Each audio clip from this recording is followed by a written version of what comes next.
Okay, so we added data into our map. Now we're going to look at changing the style of any data we have in our map. So for this exercise, we're going to focus on just the T-stops and not the lines. So we're going to take away the arc layer by unchecking it, and that leaves us with just the stops. You can put it back, take it away. The default is to put any sort of feature point into the map as this orange dot.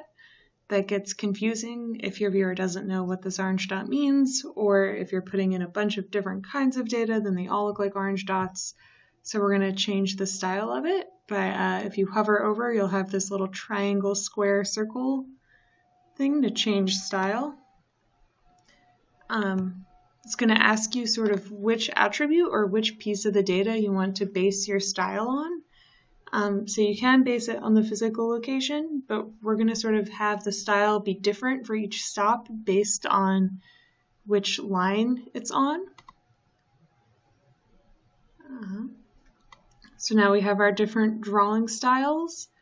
The types unique symbols will let us give a different color to every line because line is our selected attribute. So it defaults by giving a different color to every line. The colors it chooses are random and not sort of what we would expect. So we're going to change it to better match the lines. So if we click the little red dot here for the green line, we can select green instead by just picking a color. Okay, so the green line now shows up green.